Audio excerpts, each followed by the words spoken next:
You know, most people look through their wallets or pocketbooks, and way down at the bottom, past the credit cards, baby pictures, and green stamps, you usually find a little old dog-eared piece of poetry. I was cleaning out my wallet the other day, and I ran across a whole bunch of I.O.U.s. Some of them 30 years overdue. Funny thing is that all these I.O.U.s are owed to one person, and I kind of feel like right now might be a pretty good time for an accounting. Mom, you listening? Mom, I owe you for so many things. A lot of services. Like night watchman, for instance. For lying awake nights, listening for coughs, cries, creaking floorboards, and me coming in too late. You had the eye of an eagle, the roar of a lion, but you always had a heart as big as a house.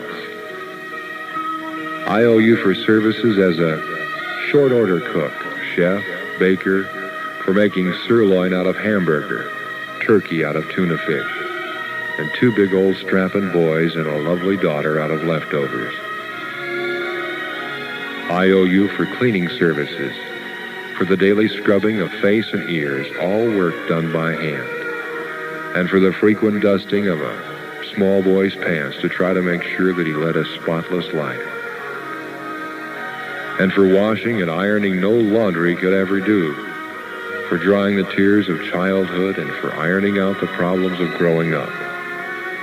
I owe you for services as a bodyguard, for protecting me from the terrors of thunderstorms, nightmares, and too many green apples. And Lord knows I owe you for medical attention, for nursing me through measles, bruises, bumps, splinters, and spring fever.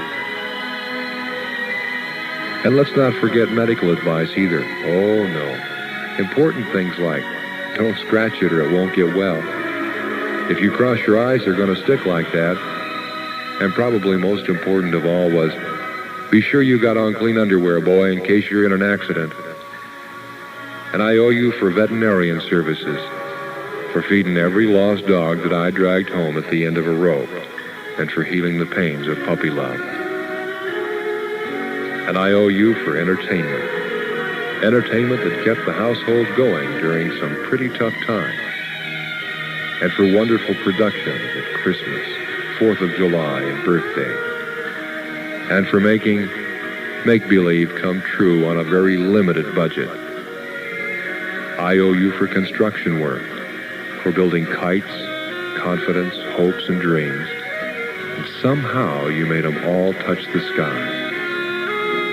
And for cementing the family together so it would withstand the worst shocks and blows, and for laying down a good, strong foundation to build a life on. I owe you for carrying charges, for carrying me on your books for the necessities of life that a growing boy's just gotta have. Things like, a pair of high-top boots with a little pocket on the side for a jackknife. And one thing, Mom, I will never, ever forget. When there was only 3 pieces of apple pie left and 4 hungry people, I noticed that you were the one who suddenly decided that you really didn't like apple pie in the first place. These are just a very few of the things for which payment is long overdue. The person I owe them to worked very cheap. She managed by simply doing without a whole lot of things that she needed herself. My I.O.U.s add up to much more than I could ever hope to repay. But you know the nicest thing about all this is, I know that she'll mark the entire bill paid in full for just one kiss and 4 little words. Mom, I love you.